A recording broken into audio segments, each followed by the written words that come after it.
தாத்தா டோய் டோய் டோய்க்கு டோய். தாத்தா நான் பல மனிதர்களை பார்த்திருக்கிறேன் தாத்தா, இன்க்ளூடிங் மீ. என்னோடு சேர்ந்து பாருங்கள், இந்த தரையிலே நாம் நின்று கொண்டிருக்கிறோம், ஊன்றப்பட்டு இல்லை. தரையிலே அப்படி ஜஸ்ட் ஸ்டாண்டிங். ஏன் தாத்தா நம்ம கீழே உள்ள இந்த மரம் செடி இவைகளை பாருங்கள், அதற்கு கீழே வேர்கள் இருக்கிறது. பல திசைகளிலே வேர்கள் அந்த மரத்தை விழாமல் கீழே பிடித்து கொண்டிருக்கிறது. ஆனால் நமது கால்களிலே எந்த வேர்களும் அதை கால்களை மண்ணில் புதைத்து வைத்தோம் இல்லை. நான் ஜஸ்ட்டு வேறு ஸ்டாண்டிங், அவ்வளோ போதும். Standing, just standing. ஏன் தாத்தா நம்ம அந்த பக்கம் உள்ள அப்படின்ற ஒரு பெரிய கேள்வி எனக்கு பெரிய கேள்வி தாத்தா. ஆனால் உங்களுக்கு அது சின்ன கேள்வியாக இருக்கும். அது சின்ன கேள்வியா பெரிய கேள்வியான்னு நம்ம பேசக்கூடாது தாத்தா, பேச வரல. ஏன் நம்ம கீழே அப்படி நின்று இருக்கும்போது ஏன் உள்ள, அதுக்கு எனக்கு ஒரு பதில் வேணும் தாத்தா. மரம் செடி இவைகளுக்கு வேர் இருக்கிறது, வேர் ஊன்றி கொண்டு இருக்கிறது.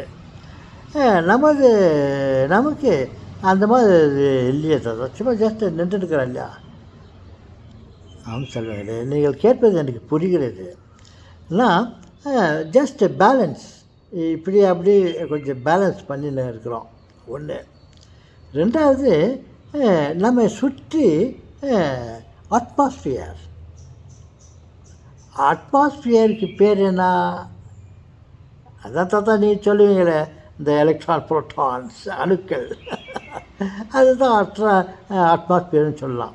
அது மாதிரி இந்த அட்மாஸ்பியர் நம்ம சுற்றி தாங்கி பிடித்து கொண்டிருக்கிறது. எப்படி ஒரு ஒரு ஒரு மரத்தை, ஒரு குச்சியை நிற்க வச்சுட்டு அதில் நாலா பக்கமும் கயிறு கட்டியோ அல்லது முட்டு வச்சு இல்லைக்கா அதை கீழே விழாமல் இருக்கிறோம். அந்த மாதிரி இந்த அணுக்கள், அட்மாஸ்பியர் நம்மை சுற்றிலும் நம்ம அழுத்தி பிடித்து கொண்டு இருக்கிறது. அப்போது நம்ம எந்த பக்கம் கீழே விழாமல் இருக்கிறோம் அப்படின்னு தாத்தா நினைக்கிறேன். மேல்புறத்தில் அது உள்ளேருந்து உடம்புக்குள்ளே ஒரு வளர்ச்சி இருக்கிறதுனால அது வளர்ந்து கொண்டு போகிறது. அது வளர்ந்து கொண்டு போவதனால் அது மேலே ஏதாவது அதை அழுத்தி பிடித்திருந்தாலும் அவைகளை தள்ளி கொண்டு அது முளைத்து கொண்டு போய் கொண்டு இருக்கிறது. பக்கவாட்டிலே எல்லாம் அழுத்தி பிடிச்சிருக்கிறதுனால நம்ம கீழே விழாமல் இருக்கிறோம் அப்படின்னு நான் நினைக்கிறேன். நான் செல்வங்களே, எஸ் ஆமாம் தாத்தா, நம்ம சுற்றி அழுத்தப்பட்டு இருக்கிறோம் தாத்தா. இந்த பக்கம் போனால் இது தள்ளி பிடிச்சிக்குது, இந்த பக்கம் தான் இது தள்ளி பிடிச்சிக்குது, பின்னால் போனால் பின்னால் இது தள்ளி பிடிச்சிக்குது, முன்னால் வந்தால் முன்னால் தள்ளி பிடிச்சிக்குது. சுற்றிலும் நம்ம தாங்கி பிடித்து கொண்டு இருக்கிறனால நம்ம விழாமல் இருக்கிறோம். அப்போது நம்ம முன்னுக்கு போக வேண்டும் என்றால் நமது எனர்ஜியை பயன்படுத்தி கொண்டு இந்த கால்களை கிராவிட்டி பிடித்து கொண்டு இருக்குது. ரெண்டு கால்களையும் நமக்கு இருக்கும் சக்தியை பயன்படுத்தி கொண்டு, எனர்ஜியை பயன்படுத்தி கொண்டு ஒரு காலை தூக்குறோம். தூக்கிட்டு நம்ம எதிரில் போனோம் இல்லையா, தூக்கி எதிரில் போகிறதுக்கு ட்ரை பண்ணுறோம். அப்புறம் அவ்வளோதான் கால் இருக்குது. அப்புறம் கீழே ஆனால் போக முடியாது. அந்த சமயத்தில் கிராவிட்டி வந்துட்டு அந்த காலை பிடிச்சிக்குது.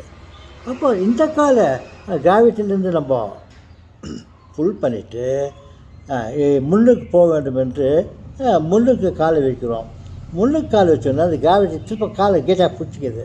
அப்புறம் இந்த காலை எடுத்து முன்னுக்கு வைக்கிறோம், இந்த காலை எடுத்து முன்னுக்கு வைக்கிறோம். இப்படி நடந்து கொண்டு போகிறோம், முன்னுக்கு போய் கொண்டிருக்கிறோம். ஆனால் சுற்றுப்புறத்தில் இந்த அட்மாஸ்பியர், இந்த அணுக்கள், இந்த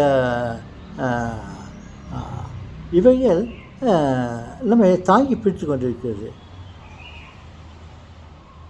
இந்த அணுக்கள் மட்டும் இல்லவே என்றால் நாம் சாய்ந்து விடுவோம். ஏன் சாய்ந்து விடுவோம்னாக்கா, கிராவிட்டி கீழே பூமியில் கிராவிட்டி இருக்குது இல்லையா, அந்த கிராவிட்டி அப்பர் ஆகிட்டு இதை இழுத்து பிடிச்சி படுக்க வச்சுக்கோம், அதோடு இழுத்து வச்சுக்குவோம். தாத்தா, நீங்கள் சொல்கிறது எனக்கு கொஞ்சம் புரியுது, நான் யோசித்து பார்த்து தெரிஞ்சுக்கிறேன் தாத்தா. மொத்தத்தில் நம்மளை சுற்றி இந்த அட்மாஸ்பியர் அணுக்கள் தாங்கி கொண்டிருப்பதால் நம்ம எந்த பக்கமும் கீழே விழாமல் அதை பிடித்து கொண்டு இருக்குதுன்னு சொல்கிறீங்க இல்லையா? புரிஞ்சிச்சு தாத்தா. இதுக்கு மாதிரி நான் யோசிக்க வேண்டிய கூட இல்லை. உங்களை விட நான் அதிகமாக யோசித்து பார்க்கறதுக்கு எனக்கு அந்த அளவுக்கு சக்தி இல்லை. சரிங்களா தாத்தா? சரிங்களா செல்வாங்களே? ஓகே. அடுத்த சந்தேகத்தையும் அடுத்த முன்னேற்றத்தை பற்றியும் நான் யோசித்தாக்கா அது விஷயமாக நான் பேசுகிறேன். இப்போ நம்ம ஏன் கீழே விழாமல் இருக்கிறோம் அப்படின்னு கேட்டதுக்கு நான் இதான் ஒரு பதில் சொல்கிறேன். நம்ம மேலே அப்படி நின்றுக்கிட்டே இருக்கிறோம், சுற்றுப்புறத்தில் நம்மளை அழுத்தி பிடித்து கொண்டு இருக்கிறனால நம்ம எந்த பக்கமும் விழாமல் இருக்கிறோம். அதே சமயத்தில் நாமும் நம்ம கொஞ்சம் பேலன்ஸ் கீழே ஊன்றாமல் இருக்கிறதுக்கு நாமும் நம்ம பேலன்ஸும் ஒர்க் பண்ணுது, சுற்றி இருக்கிற அட்மாஸ்பியரும் தாங்கி பிடித்துக்கிறதுனால நம்ம கீழே விழாமல் இருக்கிறோம். சரிங்க தாத்தா, உங்களை பார்த்தா கொஞ்சம் டயர்டாக தெரியுறீங்க. அப்போ எதாவது சாப்பிட்றீங்களா?